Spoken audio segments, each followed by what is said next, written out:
Good morning. Good morning. Good morning to all. So we would like to welcome you for this FTP, TEL-FTP on 3D printing and design. And we have today with us right now we are listening from only the engineers, but this is our opportunity to listen from the doctors. And Dr. Aditya and we have a collaboration initially. Also, we worked together and he put up a lot of implantation cases. He's going to share his experience, and he's so passionate. Actually, normally we are lucky to say that we have a collaborator like Dr. Aditya, because he had a lot of passionation towards this 3D printing and the way he worked on the cases. So, and we are fortunate here with us, Dr. Aditya Mohan. He's a professor of Department of Oral and Maxillofacial Surgeon from MNR Dental College and Hospital, Sangareddy, and he did post graduation in MDS Oral and Maxillofacial Surgery from Mamata Dental College and Hospital, Khammam, in 2012. And prior to joining in MNR Dental College and Hospitals, so he worked as a reader in Department of Oral and Maxillofacial Surgery, that is from Panniya Institute of Dental Science, Hyderabad, where we have a collaboration when he was working there. And and he had published more than 40 papers in national and international journals and conferences. So he had delivered more than 8 guest lectures in reputed institutions, dental colleges, and workshops. Presently, he is holding several, prominent positions like treasurer for Association of Oral and Maxillofacial Surgeons of India, that is Telangana State Branch, and managing director of AM 3D printing technologies. So then it will tell is passionate about the 3D printing. That is, he is managing director of that company. And also the principal investigator for research on evaluation of total alloplastic temporomandibular joint replacement, a perspective study on the success of the patient-specific custom 3D printed dental implants. So that's his strength in 3D printing. And so we are fortunate here with us, the eminent speaker, where he merged both 3D technologies in the medicine in oral maxillofacial surgeon. So we are fortunate here to hear, and we are eagerly waiting to hear from you, Dr. Aditya. It is over to you, Dr. Aditya. Thank you, sir. Thank you for your kind introduction. I should be made host to share. Yeah, please. Yeah, we will do that. We'll, yes. Manja garu, that can you share? Yeah, you can share your screen, sir.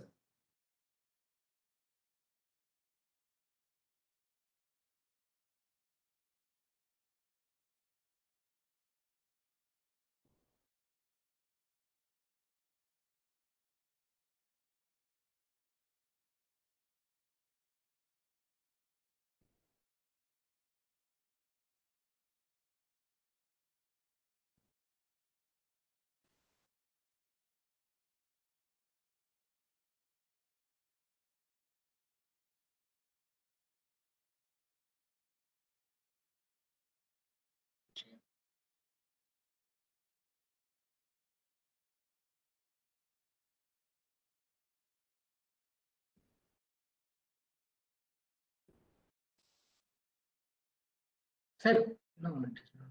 Yeah, it's coming. Sir, my PowerPoint is there, right? Yes. Good morning. It is showing. Yeah. Us, right? Good morning, everyone. I thank Dr. Ravi Kumar for inviting me to share my knowledge with you. I thank the organizing committee of NIT Warangal for giving me this opportunity to share my knowledge with you. But before I start my presentation, I would like to tell you that the only thing that is constant is the change. This was how our operation theaters looked like. It was all very crude and a lot of people sitting around, standing around and seeing the surgery, and hence they are called as operation theaters. But now they have changed from that stage to this stage where we have got a lot of machines than humans, surgeons working in the operation theater. Thanks to the technologies, the cream of technologies who worked together with the doctors to make this happen. Now, we all have grown through this by looking at this statement, necessity is the mother of invention. I don't think nobody has grown up without knowing this. Yes, I accept that necessity is the mother of invention, but I have two questions for this. Yes, necessity is the mother of invention. If necessity is the mother of invention, who is the father of invention? There should be some father of invention, right? And yes, if necessity is the mother of invention, do we have to wait till the necessity arises and then invent it? Instead of, what I feel is, instead of waiting till the necessity arises, we can kickstart and create a necessity and then go and invent it before someone invents it. In the next part of my presentation, I'll talk about how I've created the necessity to get this invention done. Then at the end, I'll tell you who the father of invention is. So I have got this customized AMD additive manufacturing customized to the work that I do, and then created the necessity in the field of medicine. So with this introduction, I am Dr. Aditya Mohan, Professor, Department of Oral and Maxillofacial Surgery, MNR Dental College. I am here to talk about why, what, why, and where is 3D printing in medicine. These are the contents of my presentation. We all had black and white printers, so we had got black and white investigations. So the human mind is so comprehensive that it do not get satisfied with what we have. So what we did is we added color to the investigation. Just like we had a black and white printer, we added color to it and we have got colored investigations. Are we satisfied here? No. And then we started adding a third dimension to it. Now we have got the digital model, what we used to see on the two-dimensional screen. It is now being transferred to our hand. Now the digital data is now present as a physical model in our hand. This was how the 3D printing has been used in medicine. Now, are we satisfied here? We are not satisfied here yet. So we wanted to add something more to this. Now, something more to this is the life. Then we started adding biology, the life to it, and which is called as bioprinting. So now I'm not going to talk much about bioprinting here. I'll confine my topic to use of 3D printing in medicine. So basically manufacturing is of two types, additive and subtractive, and this is additive manufacturing. And additive manufacturing is not new to India. Manufacturing is not new to India. We used to sculpt on rocks, we used to sculpt on wooden carvings. And this is what we do.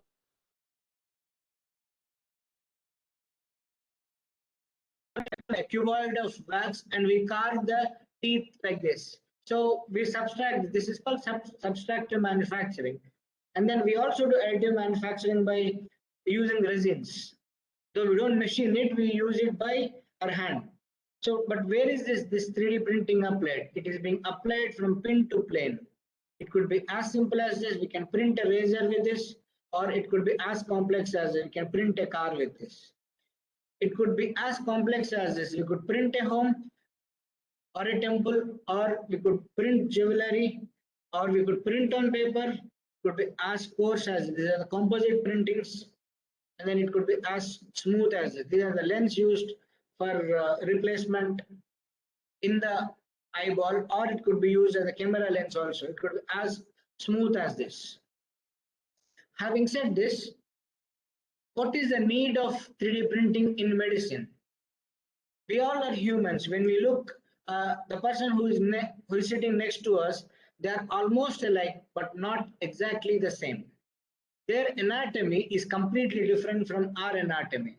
But anatomy to each is different, and at the same time, it is not geometrical. We don't have basic models like cube, cuboid, three-dimensional models like cube, cuboid. These are the geometrical models. We don't have geometrical models like this. We only have to visualize this. This 3D printing is useful for visualization of complex curvilinear anatomy. And this also gives the physical feel of the area of interest. Now, when we have these physical models in our hand, we could communicate well and educate the patient, and we could do diagnosis and surgical planning, and we could rehearse and simulate surgery before we go to the operation theater, where the chance of error is very less. So we could do all the errors before we go to surgery by working on the 3D printed models. Yes, we can create and customize the new prosthetic devices, can accurately plan and place the implants. So they could be 0.1 mm accurate. We don't have parallax error when we do, like when we do with human error will be done. But where is 3D printing useful? 3D printing could be useful with 3 T's: teaching, training, and treatment. So this is how it could be used. How many of you have fractured your hand or leg in your childhood? Most of us, right? So we all used to have a white POP slab on our hand or leg, and the problem is, once we have a fracture, after there will be swelling, and after a few days the swelling gets reduced. The POP slab cannot be adjusted, and it is all white POP slab, and so the children, we don't get happy with that. So what we did was, we have printed a 3D printed model like a slab, and we have put it on our hand. This is my hand, where I've used, and I've tried on my own hand how good it could be, and I've worn for about 2 to 3 days straight, and then I've designed, changed the designs. And finally, this is the model. This is my friend who fractured his hand. So instead of going to a POP, so plaster of Paris slab, it could be white in color, I've printed on a plastic model like this, and I've customized this with his name. And I've put his name on this, and it is customized to him. And I took the scan of his left hand, and because it could be adjustable based upon the and the swelling gets reduced, we can adjust the model again and again. So we can use like this, and we can have as many add-ons as possible. I've put a watch into this, and we could get in multiple colors in multiple sizes. Now, when we have all this, the placement of the slab takes generally roughly takes about half an hour. But when we have models like this, like small, medium, large models like this, when in needed, we can directly place this, and the placement will take place in just 2 minutes. The patient will be in deep pain when there is bone fracture, and will have to manipulate it, and the patient should not move till the plaster of Paris sets. Instead, when we have these models like this, we can just, like a shoe, we can wear it on the patient, tighten it.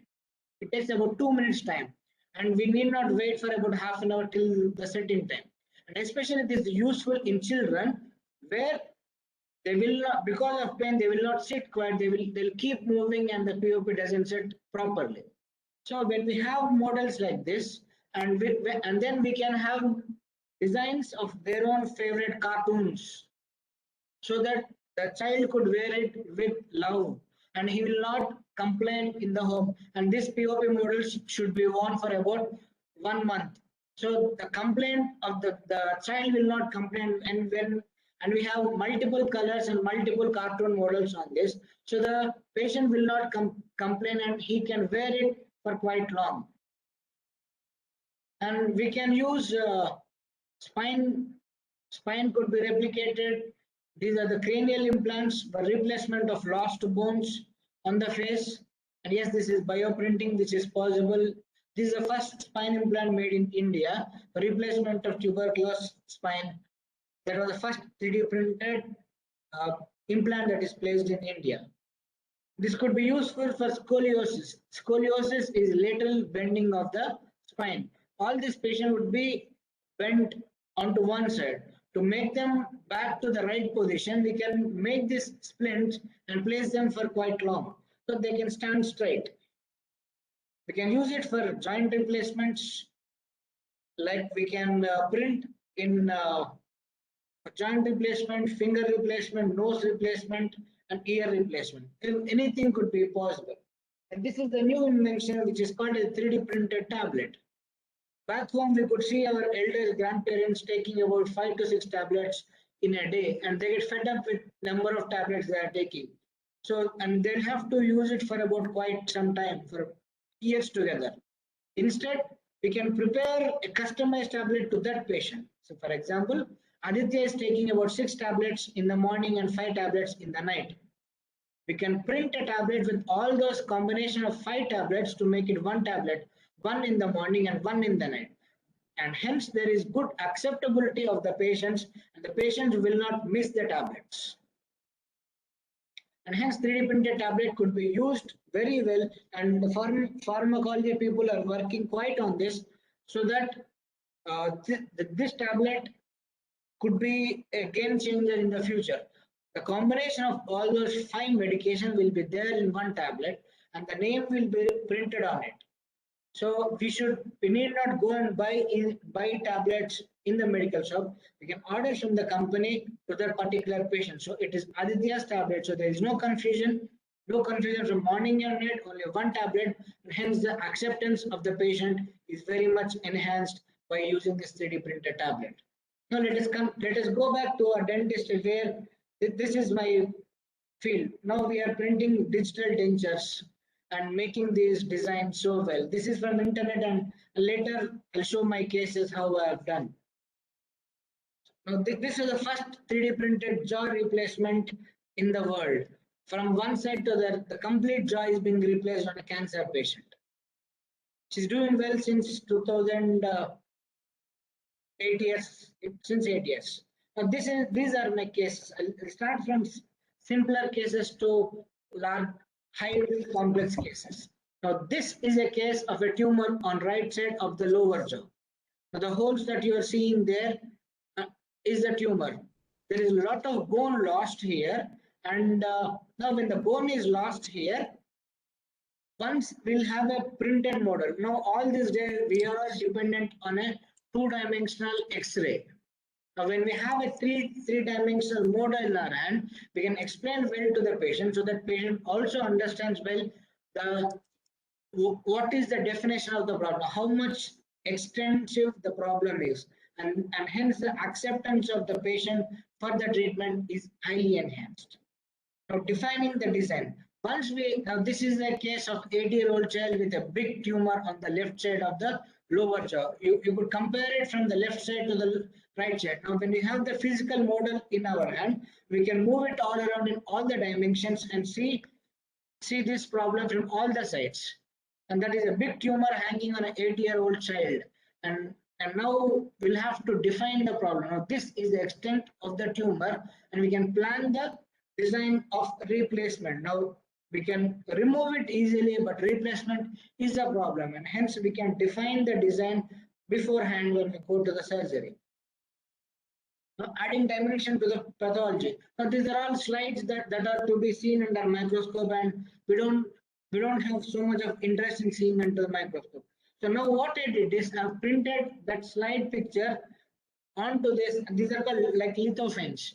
Now I've printed it on a model and I've put across the light, and now a small slide where we'll have to peep through the microscope. Now it is at the size of about 10 centimeter, and we can have a physical feel, a 3-dimensional physical feel of this slide through the microscope instead of feeling like this. Now apart from this, we can print the this is the virtual model, this is the physical model. Now we'll also have the feel of the cells on the model.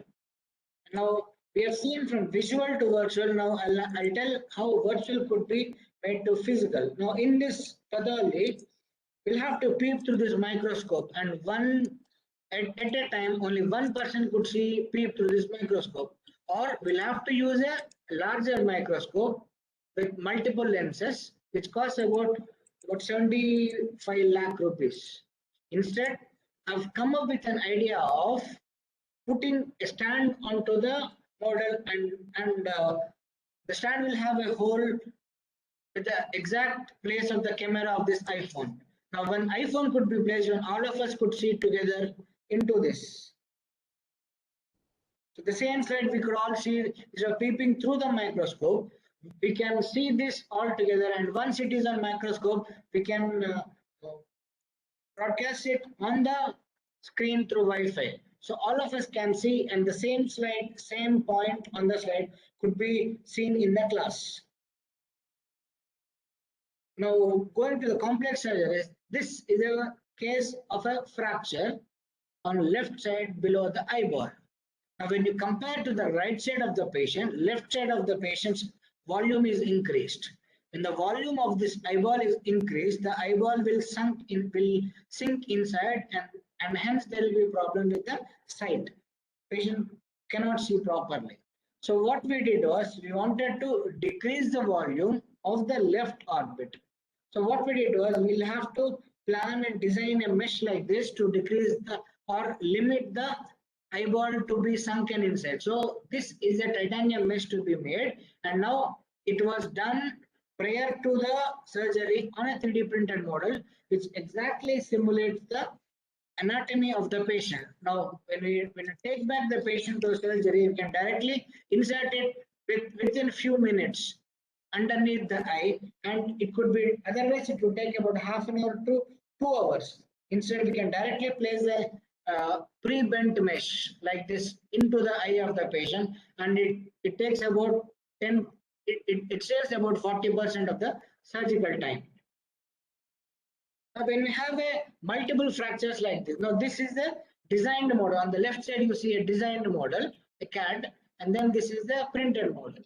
Now, on this, what we did was we have reduced it, back the fractured facial bones into the desired position or the pre-existing position, and then used these plates and screws for fixation. And when we did this, now these bent plates will also guide us in reducing the fracture. So the time in the operation theater will be reduced highly. About 40% of the operation theater time could be reduced when you use this model. So all these plates could be used as a guide. This is a post-operative X-ray. However, we have replicated the same way it is done on the patient. It is exactly how we have planned it was executed. Now, adapting and bending of the plates. Now, this is a tumor on right side. Now, whenever there is a tumor, there will be swelling, and to reconstruct, it will be tough for us to get back the pre-existing symmetry. So what we do is, we take the left side of the mandible and mirror image it and put it on the same side. Now it will be symmetrical, and hence we can bend a plate on the symmetrical model, and then and so that the symmetry could be maintained like this. So this planning could be done. This planning could be done pre-operatively, and hence the patient's post-operative symmetry could be maintained. And now this is the classical case of your NIT Warangal. We worked together about 6-7 years back. This is the case of a child where there is asymmetry on the face. Now, this happens to be the face of the patient, and model, the bone model of the patient. This is the midline of the face, and this is the midline of the lower jaw. This is how asymmetrical the patient's face and the lower jaw could be. When we plan it, this is the midline of the face, this is the midline of the lower jaw, and hence they are not meeting together. So the plan is to increase the height or twist it from patient left side, right side to left side. So when we see the model, this is the height of the lower jaw on patient's left side. This is the height on the right side. So it is all asymmetrical. So this is the base level, and this is the difference. So now what we do is the plan to increase the height on the right side of the mandible, lower jaw. So what we did was we have planned an increase. This is called the Elizara method. So this is a vector of increase in height, because we want the increase in length both in horizontal and vertical dimensions. Now here we have planned the vector properly. The angulation of the vector, we have resolved the vectors into X and Y planes, and we have increased this was pre-operative and this is the post-operative. Now you hardly see any facial asymmetry on this case. The patient was suffering a lot. The patient was made fun in her school and she wanted to stop going to the school. But now she's growing well and she's going to the school very well, and we are following it up since 5 years. She's doing good. Now, the other case you have seen about reconstruction plate. Sometimes these reconstruction plates also gets broken up due to mechanical stresses that those are being generated. Now, this is a case of 12 years old child where she came to us with she got operation 2 years back, and the reconstruction plate that was placed was all broken. So what we did was we took a CT scan of the patient and made a 3D printed model with this, and then and another model, and we have designed a new instrument for increasing the length of the jaw. So this was all done by us with welding and all, and then this is an this is called distractor. This works on mechanical principle where the rotatory movement will be transferred to the translation. This is called distractor. So the end you are seeing the pin like pin and inion like our escalator. This is the same principle, and when we use these rotation principles, this part of the lower jaw, the arm will come anteriorly. So what we do, this is surgery, and then you could appreciate the tooth on the right side of the lower jaw there in the posterior region. Now that slowly comes along with this to the midline. So this was how it was done, and this is the amount of bone that was formed. Ideally, so much of bone cannot be formed just like that, but we have got a lot of bone that is being formed, and then these are the implants placed, and it came exactly to the size, to the exact position what it is being expected to come. So it was all extremely well planned, and because of the models what we have, we could plan exactly. There is not even 1 millimeter discrepancy as per the plan. So the implants were placed, and now she is able to eat. Her teeth were being replaced. So if we could not get good, if we do not have 3D printing, we cannot get so much of accuracy here. But this is another case of a bigger tumor in the midline. The vector should be rotation. So here in the previous case it was only a translational vector. Now here it should rotate like this. So we made a distractor on this model like this. So with these models, we slowly move the part of the bone anteriorly. They both meet in the midline. So and the bone will be formed behind. So this was how the bone was formed, and the patient was extremely happy. And this is all possible because we have a 3D printed model. The planning could be done accurately.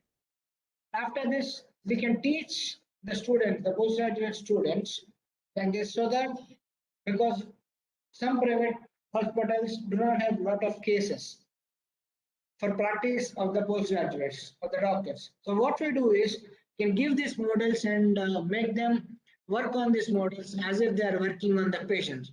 So the capability also will increase with this. So they can be well versed with the procedures. Now this is a tracheostomy model, which is a life-saving procedure. So and this should be learned by all the doctors, but the number of patients are less. So what I thought was, why don't I teach tracheostomy for the students with 3D printed models? So such a complex structure, we have designed all this and then printed a tracheostomy model so that we learn tracheostomy on this. And then these are called designing of the devices. Generally, this device is made for opening the mouth. When this should be made by a conventional method, it takes about half day by the lab technician to do this. But what we did was, now that was called as a fabrication. Now what we did was we have designed it and made a Christmas screw like thing made. Now we have converted the fabrication to manufacturing. Now this design is there, and this could be printed in about 2 hours.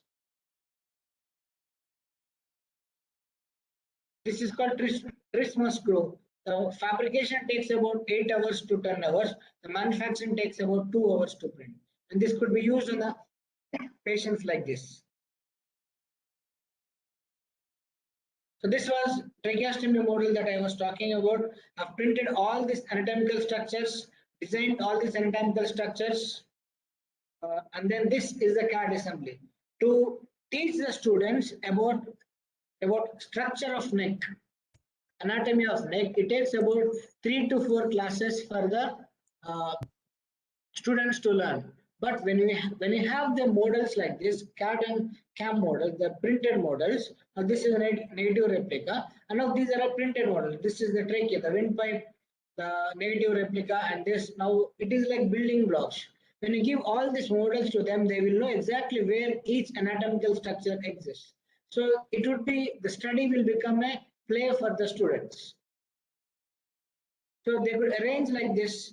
So the visual to virtual treatment and virtual to real. It was all visualized initially on a theory class, and then it was being virtual in a theory class with PowerPoint presentation. And now this virtual will become real-time learning for the students.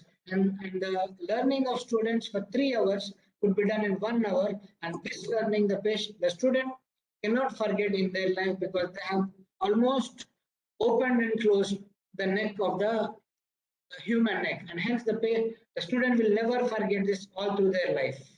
The teaching will be realistic for the students, and then we can have orthodontic. Now we treat about 100 to 300 special cases in 3 years in our post graduation. So we could have, instead of having all those physical models, we can have a digital library, a digital study models. We can have a scan of all these models, and can have a soft copies. Whenever we want, we can print them instead of losing so much of space. 10 years PG cases, each patient will do about 100 cases, and then we have got 3 PGs, 300 casts, and each patient will have 10 casts. So 3,000 casts per student, and for 10 years it is 30,000 casts. The whole department will be filled with all these casts. Instead, we can have a digital model like this.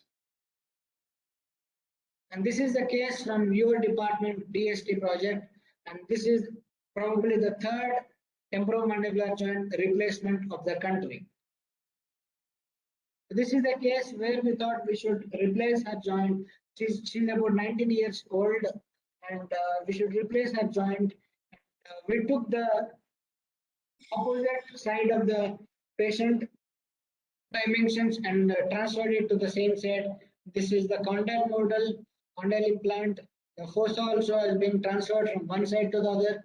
This is the first PLA model that is being printed, and to see how it looks, and it is placed like this. And this is the implant that is being printed. This probably is the first completely 3D printed implant that is placed into the patient in India. This is the design, and this is the post-operative outcome, and we are following up since 5 years. 2016 we did. This is the 3 years post-operative X-ray. This is another interesting case. We wanted to do another TM joint replacement. So we did a design. This is what we wanted. And then we have made an implant like this and placed in the patient. Screenshot எடுக்கலனே மட்டும் எடுத்து வச்சிருக்கேன். This is the post-operative radiograph of the patient. PPT share பண்ணுவாங்களா இருக்கும். Whenever there is loss of bone, we cannot have a conventional implant. So we need to have a specialized implant like this. So we need to customize to the patient, and hence we can have a CAD design and then print models. This is the probably India's very first of these kinds of 3D printed subperiosteal implant. And then this is a case of lower jaw being broken like this. This is a bomb blast injury, but that's called ballistic injury. There was a bomb blast and the patient has lost the lower jaw like this. For some reasons, I'm not putting this because it will be tough for the technical people to look at the suffering of the patient. His lips are all opened up. He drools saliva all through the day. So what we do is we wanted to replace the mandible like this and give a lower jaw to the patient like this. This is done. The design is done, and the patient is ready for surgery. And this is yet another case. Now, the other day we have talked about plastic designing. Now these are all metal implants. This is the design, and then this is the design, and it was placed like this. This is yet another case of tumor that is to be replaced. This is the design, and then this is finally checked before we go into the operation theater. It's placed like this, and bone from the hip bone is being placed in those trough. Patient is doing well. So the part of the upper jaw is lost due to mosquito infestation, and then the patient needs this. This is the digital scan of the patient. The first image is the digital scan of the patient. The second is the design, and then we have tested it on the patient's model on PLA. This is how it fits onto the patient, and the patient is extremely happy. We are following the patient for about 6 years, 5 years now. Patient is extremely happy. This is one of the first of the few complete upper jaw replacements of the world. This is the case of black fungus treated about 6 years back, 6-7 years back, and then the patient do not have upper jaw at all. When you see the second image, there are no teeth in the upper jaw. The upper jaw along with the bone is all lost. Now this is the CT scan of the patient where there is no midface, nothing, no bone to replace, and hence no conventional implants could be placed. And this is the design of what we made. We have checked like this, how it looks on a CAD model. Once everything is finalized, we have placed it in the patient, and it is about 4 years follow-up. The patient is absolutely fine. So this is probably the world's second or third complete upper jaw replacement. This is the final outcome. Then a lower jaw replacement completely with the trough. You could place a hip bone into this, and we have replaced it in the patient. Now coming back to the discussion of about what happens in this craniomaxillofacial reconstruction. It throws unique challenges on the maxillofacial surgeon because the 3D configuration of the proposed construct is different. We have to borrow from elsewhere in the body. So the anatomy of one side of the face do not look alike, is not the same as the other side of the face, and we'll have to get bone from elsewhere to replace here. So the recipient site and the proposed construct, they do not look alike. So it is extremely challenging. At the same time, there should be a perfect balance between aesthetics and function. Aesthetics means looks and function.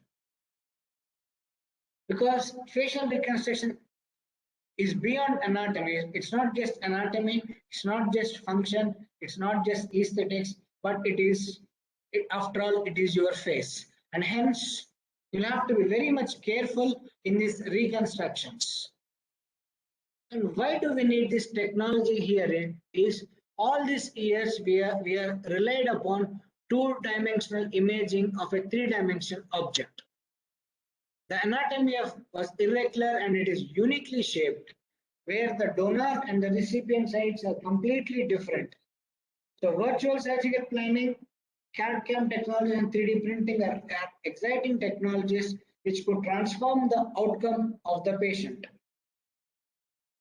This allows the surgical team to visualize and manipulate the things before we go to the technology. And this is the right time where you can work together. And this is the process how it generally goes. The planning, modeling, surgery, and evaluation. Planning is all done from digital data. Like we'll get DICOM images. So for DICOM is digital imaging computers in medicine. So that's the DICOM images will be transferred to make an STL file or a CAD file on which we'll plan the reconstruction. So here we can reset the margins. Osteotomies could be planned before. We could place the vascularized bone graft very much easily when we have a proper planning. And then modeling. This DICOM data is is converted to STL file.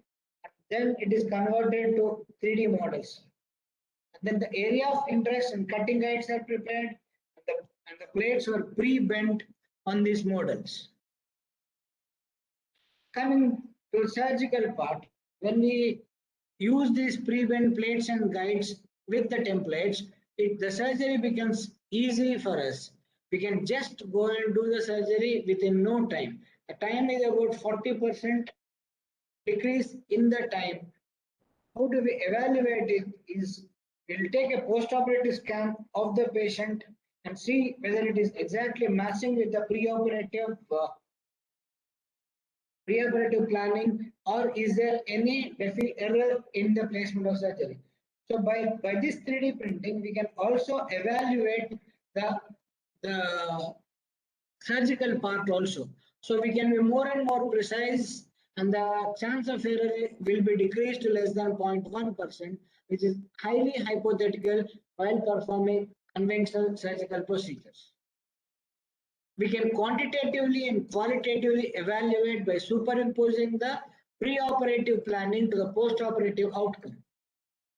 And the clinical evaluation could also be done and to see the bone-to-bone contact of the patient. When there is good bone-to-bone contact of the treatment, the chance of healing will be very much enhanced. Now, till now we have seen what is 3D printing and where it is used. Now, where do we get this 3D printing done? So I always believe in teamwork. I always love to work with engineers. So that we'll have a teamwork. The doctors and the engineers should work as a team. We could do 3D printing in CAD/CAM labs. I myself have got about 8 plastic printers and 1 SLA printer. And I'm looking for a metal printer so that I give my cases for metal printing. Almost, we can do case about 1 in a week.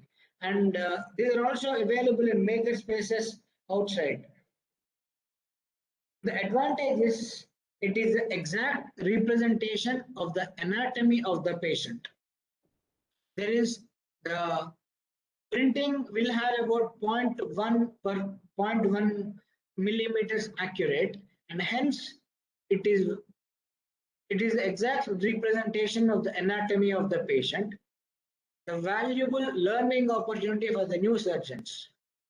So as discussed earlier, the 3D printing could be used in teaching, where the postgraduates could work on these 3D printed models, so that which are lifelike, soft, they can be cut soon and operated, so that it expands the circle of competence of the surgeons, and the students that are coming out will be more and more confident. When you do not have so many cases in the hospital, we can give training for the postgraduates on this model, so that the competence and the confidence of the postgraduates is increased by performing so many n number of trial runs beforehand.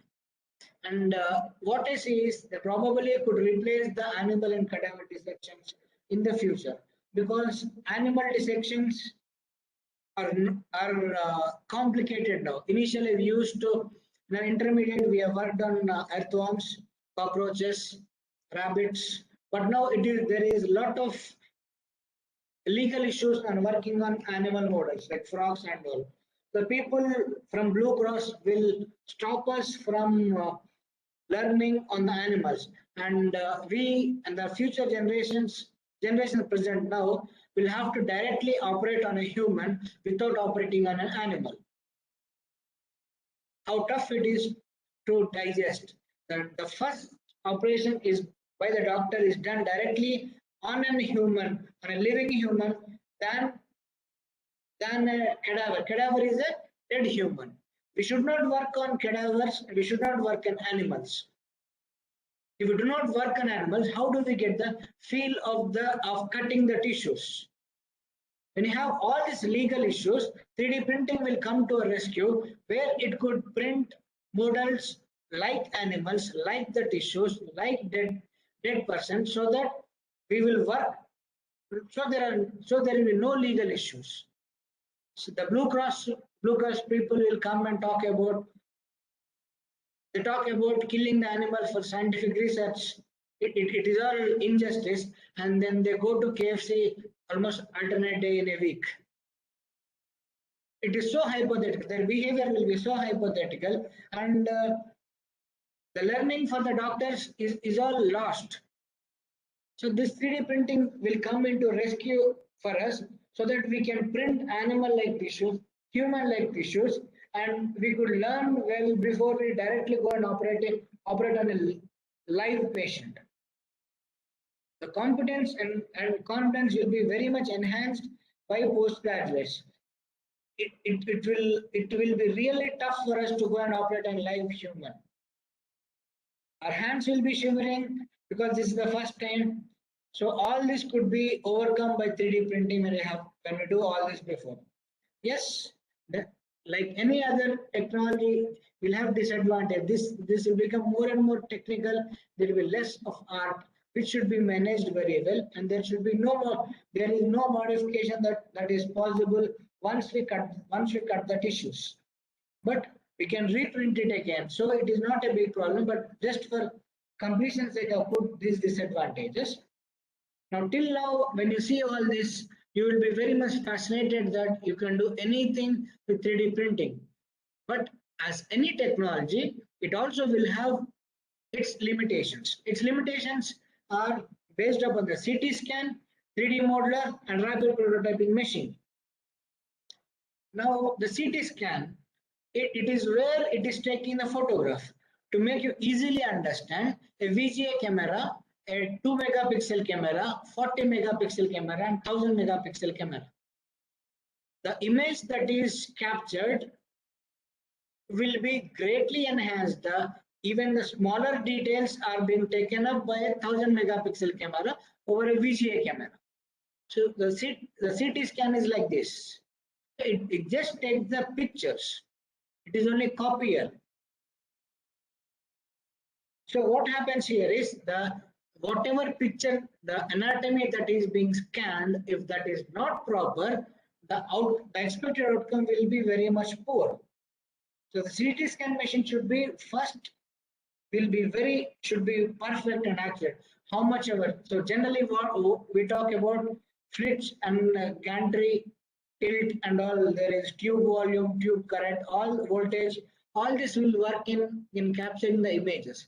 So we should take images in a closer proportions. How much ever the scan is closer, less than 0.5 millimeters, the accuracy will be very much high. And hence we'll have, when you go to CT scan, you find 32 slice, 64 slice, 108 slice, CT scan, or dual slice. Dual slice is for your understanding, dual slice is 2 megapixel camera, 32 slice CT scan machine is 32 megapixel camera, 64 slice is 64 megapixel camera. So the accuracy of scanning will be more when you have a higher slice CT scan. So the copying of the image, the data should be copied properly, and then the 3D modeler. There is a software for conversion of DICOM images to the STL file. If we use a freeware for conversion of this, some details will be all lost. So we should use, there are various parameters like threshold value, dissemination ratio, interpolation algorithm, smoothing algorithm, tessellation, triangular edge, closure error. All this will be when we use this good softwares, the conversion will be very good, because all this have got, they do not have geometrical designs. So there will definitely be an error in transformation from DICOM to the STL file.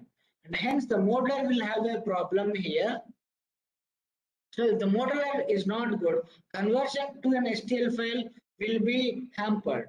And when the STL file is hampered, whatever we get will be hampered. Now the third one is the rapid prototyping machine. Now you know that there are about 4 types of machines: FDM, SLS, DLP, and DMLS, metal laser sintering. Now all this, the accuracy is different for different things. The usage is different for different things. And also there are characterizations of each machines, and we can have various parameters that could be changed while giving a print and hence all this, the laser diameter, laser pulse, thickness of the layer, surface finishing, and the walls, all this residual polymerization, and then crimpling, all this will come into place when the rapid prototyping machine is not good. Now we are getting rapid prototyping 3D printed machine from about 10-15,000 to FDM machine, we get about 10-15,000 made China machines. Now when there's difference between China machine and then good machine for FDM. So that also plays an important role. So these are the 3 limitations: the CT scan, the modeler, and the machine. So these 3 will play a role in giving the accuracy. Now I talk about all this very important because the chance of error less than 1 millimeter when you are working on the patient. Probably if something goes wrong, there is about 10 lakh rupees lost to a machine if there is a problem in a mechanical structure. But here the life is a danger. We'll have to operate on the patient again if there is a problem with this. Problem with the printed implant. So all these 3 should have good level of accuracy when we especially when we are doing with 3D printed implants to be placed into the patient. These are called grade 4 to grade 6 implants, where they will be into the patient's body for quite some amount of time. So what I see in the future is a 3D printer in every clinic, 3D printer in every classroom, and 3D printer will likely to replace the black and white printer in every office. Future with surgery, what we are looking at it is with good amount of digitalization. We want to work with VR and we want to stay home and perform the surgeries in the hospital. VR and AR, augmented reality and virtual reality and augmented reality. So there are 6 sense technologies. If someone have seen this YouTube video, TED video of technologies by name Pranav Mistry. So he invented a 6 sense device. So what we are looking at it to get this device into the medicine, so that by seeing that machine, the device should tell the problem of the patient. This is your problem and this is your treatment. The machine should give options for treatment, plan A, plan B, and plan C, like that. So this is what we are looking at. We love to work, we dentists, we love to work with engineering people a lot. So what we do is, we'll have a haptic device like this. We can design these instruments, and these are very costly instruments. So with this Atmanirbhar Bharat and Make in India, if you could make such indigenous devices which are economical, we can take these devices to all the hospitals, and we can definitely change the face of healthcare in India. So virtual surgical planning is very easy for the surgeon and accurate for the and safer for the patient, and it will give precise outcomes. To conclude, the impact of 3D printing, there is a lot of impact of 3D printing is there in the medical field. And this printing technology has the ability to change the traditional approach to the methods in medicine. The society will soon rely on this printing devices to handle the difficult medical procedures. There is a lot of interest in implementation of 3D printing into the medicine by all the doctors. What we need is your cooperation working together. This technology adds an additional hand to the surgeon. The doctor's hand and technologist's hand should work together to create wonders. To conclude, the gap between medicine and technology should be bridged by you coming to the hospitals and looking at our problems, what we face in day-to-day life, and or we come to your center and work together to change the face of medicine in the near future. So I hope we'll work together. But at the same time, it looks fascinating to use technology. At the same time, there should be a good balance between technology and art in the brain. Hope we'll have a big leap into the 3D printing world in the near future. Thank you for your patient listening. And finally, this is the answer. Yes, necessity is the mother of invention. It is true. But the father is creativity and knowledge is the midwife. So we should all have an open mind and creative minds, and especially the students. This is for you, where you should think out of box and be creative, and you should acquire a lot of knowledge.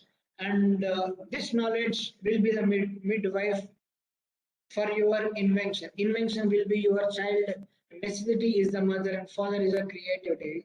All this should work together to give inventions. And this is my mail ID and my phone number. If someone is interested in talking to me offline, online, I'm happy to listen to you.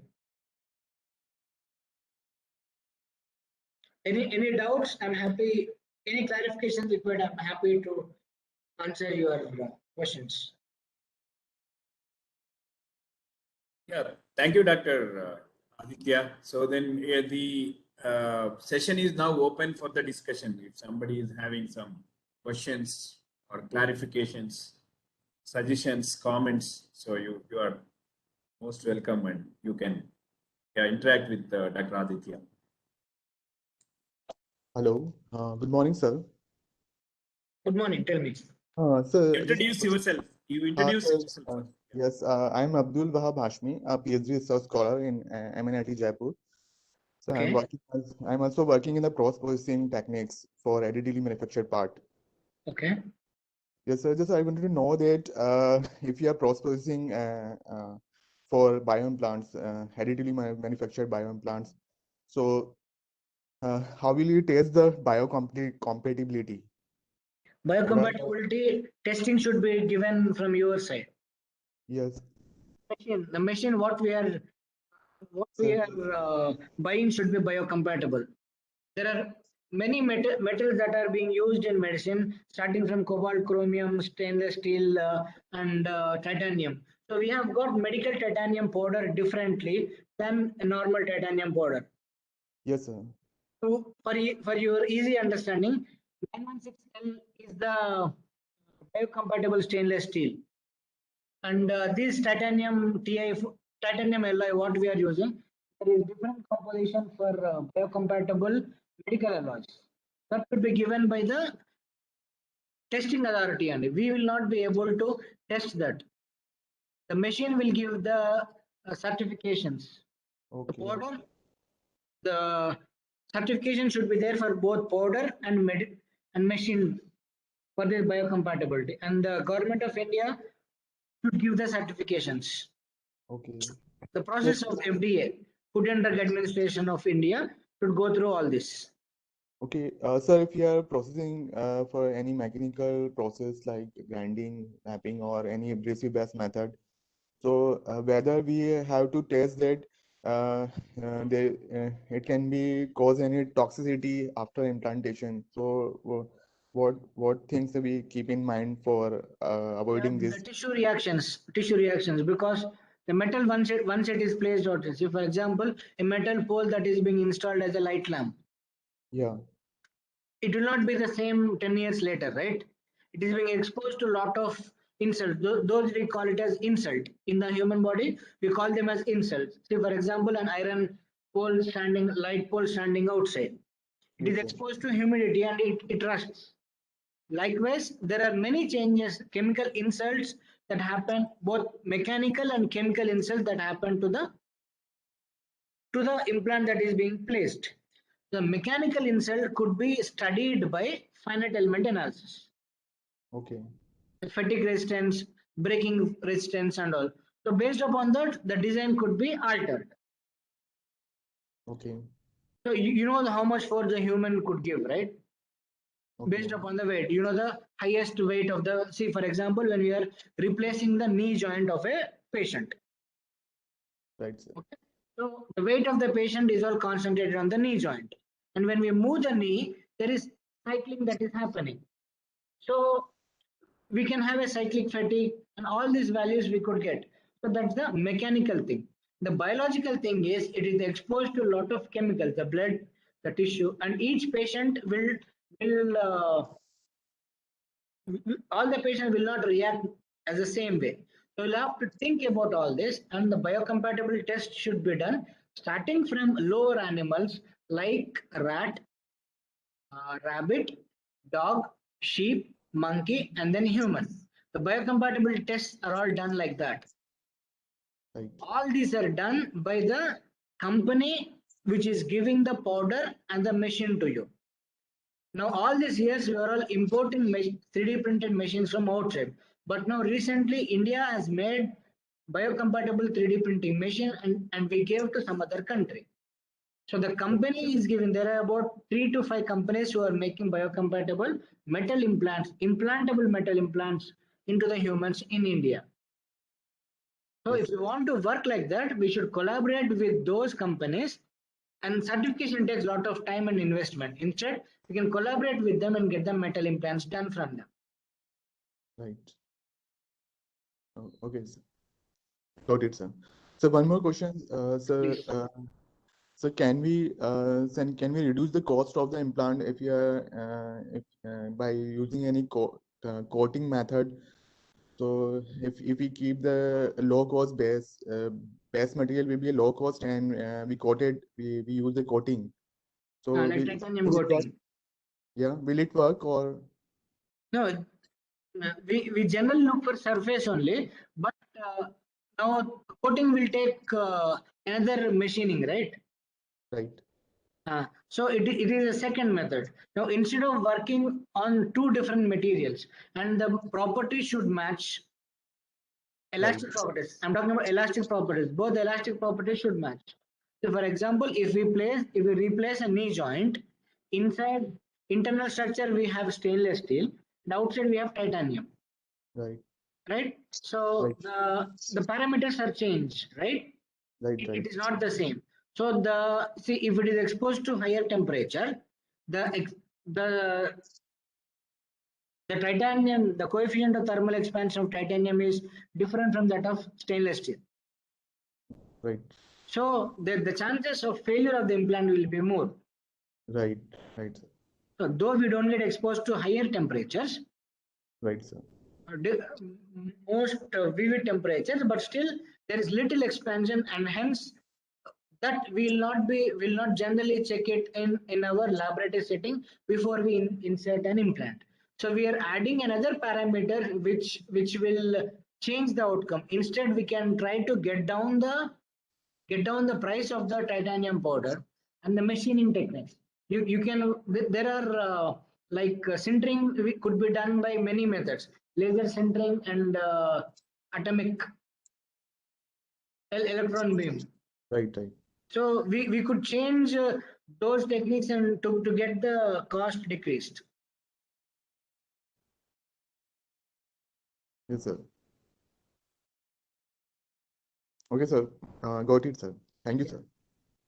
This is my phone number. If you need anything, you can call me up or mail me. Yeah. Yeah. Sure. Sure, sir. Thank you so much. Yes, sir. Yeah, anybody else? Anybody want to ask some questions?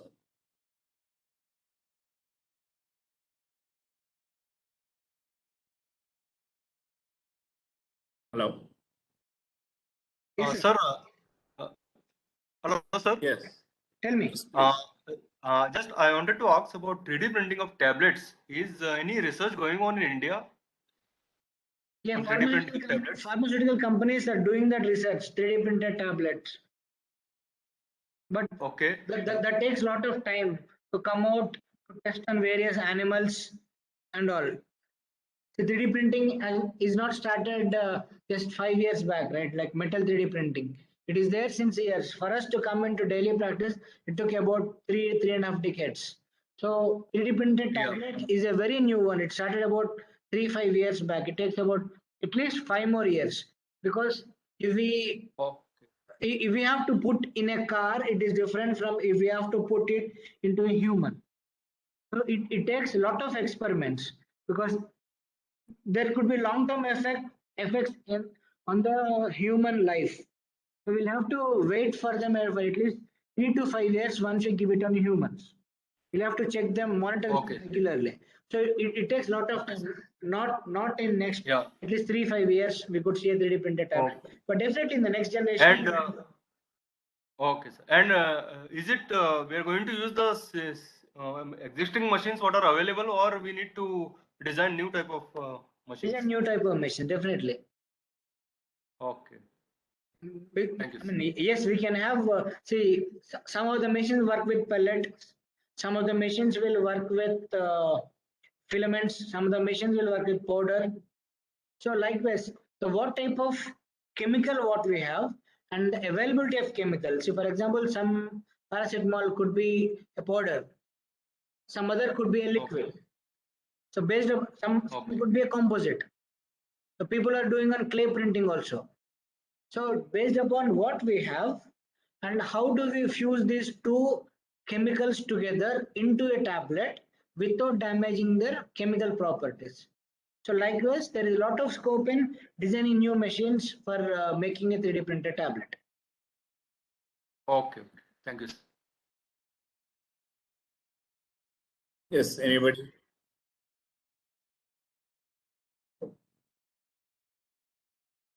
Anybody else want to get some clarifications?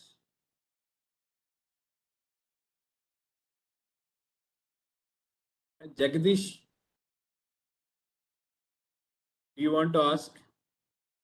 You can unmute and ask. Hello, Jagdish.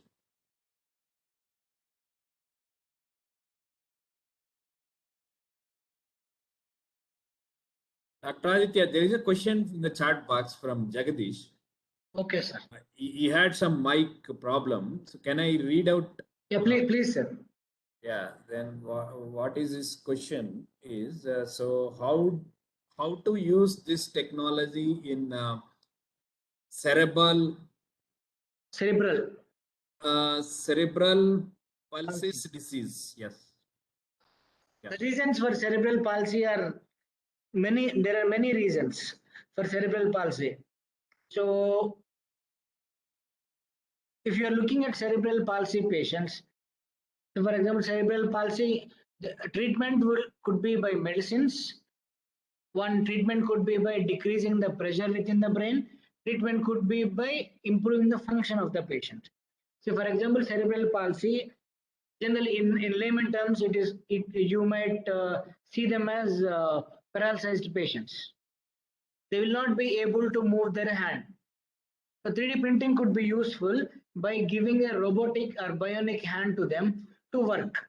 Even if there is little stimulus, that stimulus could be magnified so many times to get the work done.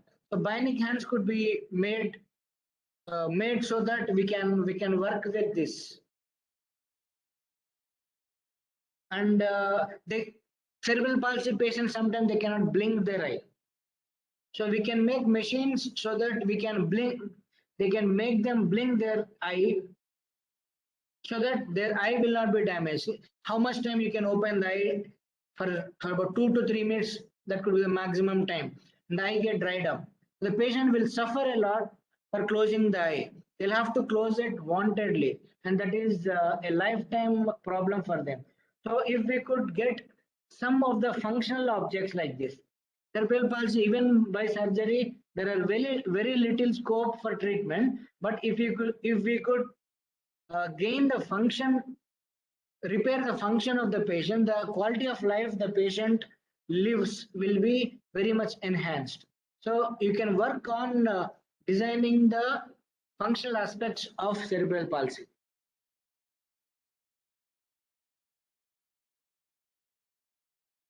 Yeah, Jagdish, is it clear to you? Okay, okay, great, Dr. Aditya. Sir, I have one more question. Yes, please. Can we visit your lab, sir? Yeah, sir. Whenever To you see want. the facilities? Where are you from? I am from Goa, sir. You're from Actually, we Goa. are working in 3D printing, and also we would like to do some further research in the 3D printing of medical equipments. No problem. When I don't have metal printer. I have only FDM and SLA printers only. Here I have got mechanical engineers working together. So they will design they will design it, and we will get it outsourced from metal printing, and I will perform surgeries. So you can always visit. Yeah, so but we are also working in the FDM and these technologies only, so not in metal printing. So Okay. So what do you want? Okay, take my number and we can have a contact of how we can work together. yes, sir. Yes, sir. Thank you, sir. Yes. Yeah, Dr. Aditya.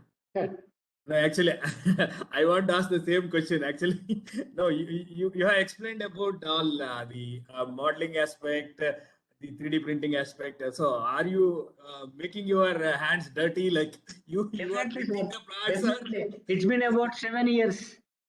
Yes, yes, It's yes, been 7 years. I could, if not completely, I could design a bit. yes, yes. Yeah, we can sense that. Yeah, yeah. So I can convert dicoms to STL. Or I can do few basic mesh mixer. All this, Okay. I could, if not mimics, at least basic Okay. things I can work on my own. Okay. You are using some open source softwares also, like Open, Meshmixer and everything. I use open source softwares commonly. Okay. If required, we'll have to go to paid softwares from an institute. Okay. Some of our labs have these paid softwares, so I'll take their help in designing. Hmm. Yeah, then we can see that your passionate about this technology from your say lecture also. We could sense that. So yeah, It was interesting for me because I mean it was all coincidental, sir. It was all the 3D printing started in 1984. Charles Hull have yeah, started it, and I was born in yes. 1984. Okay. And it is called as additive manufacturing, AM. My name is Aditya Mohan, AM. Oh. My company is AM 3D printing. So it Okay. is all coincidental that I'm working in this. Yeah, all our Lucky to aims. be that. Okay, nice, Aditya. No, some question has come in the chat box. In 1 minute. Which type of printer used for metal printing? Somebody is asking. Gaurav. Laser, metal laser sintering, the same.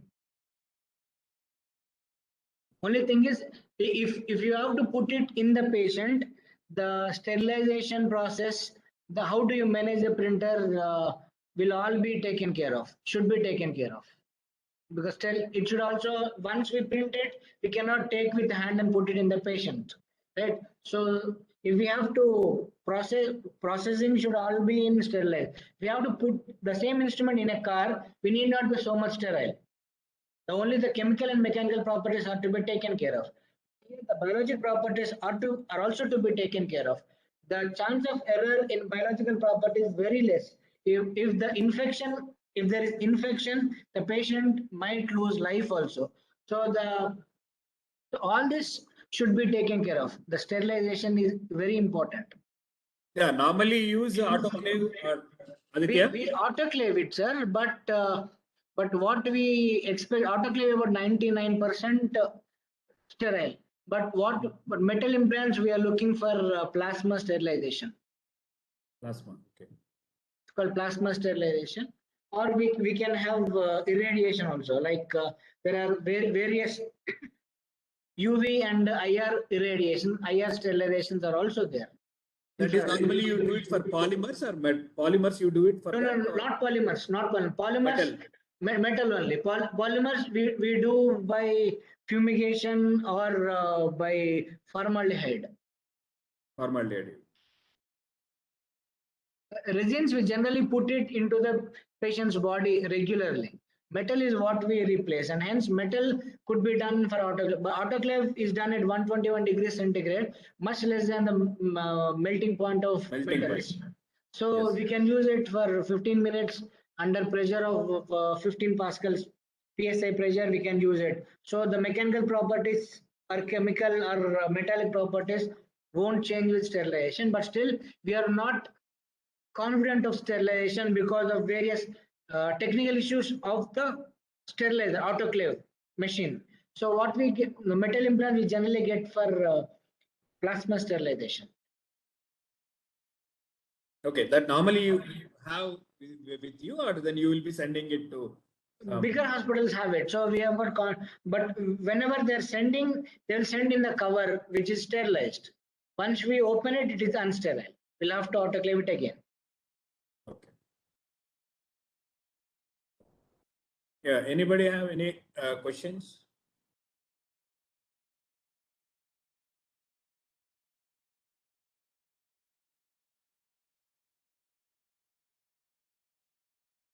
Yeah, if no more questions, then we'll conclude this session, and we can see the lecture by Dr. Aditya. Then we can say we never thought that he's a doctor. He is talking about several engineering aspects and lot of calculations, vector calculations, and finite element method, and other even 3D printing experience he had. So we are fortunate here, Dr. Aditya. So Thank you, sir. Yeah, you have given a very well insight into this. So we are hearing from a doctor about the 3D printing. So that is quite exciting for us. And then you have say shared a lot of information regarding the surgeries that you have performed, which is covering the most critical TMJ oncolysis surgery to all the way to the reconstructive surgeries in oral and maxillofacial say cases. Yeah, we are further want to collaborate with you, and yeah, and then we are looking for your collaboration to work with you. Definitely, but, sir. yeah, further. Anyone who wanted to collaborate with us, I'm open for all of you. I'm looking Yes. for collaborations. I always wanted to work with engineers. Yes, I know that. Yeah, the dear participants, you can note down his mobile and the mobile number and the email ID. If anybody wants to collaborate with Dr. Aditya, then you can contact him and work together.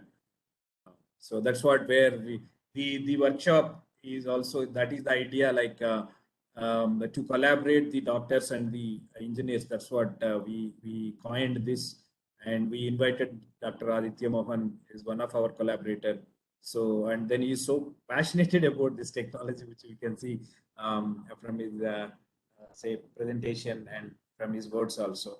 So thank you very much, Dr. Aditya, for your Thank you, sir. presence here. Thank you, sir.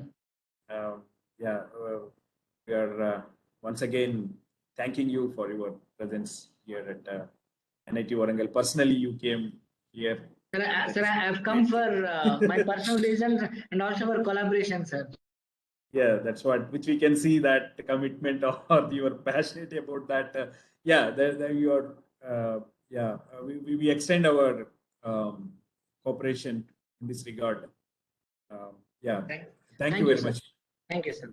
Thank you, Dr. Aditya. Yeah.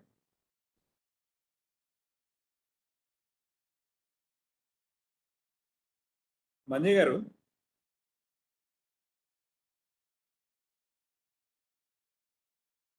Hello.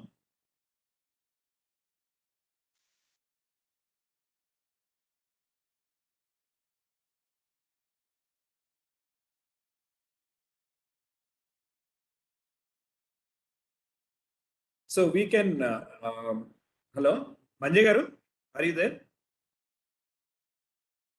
It's okay.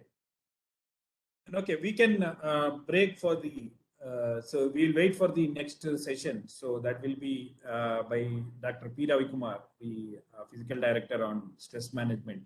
So that will start at 12 o'clock. So then we can reassemble at 12 noon. Thank you.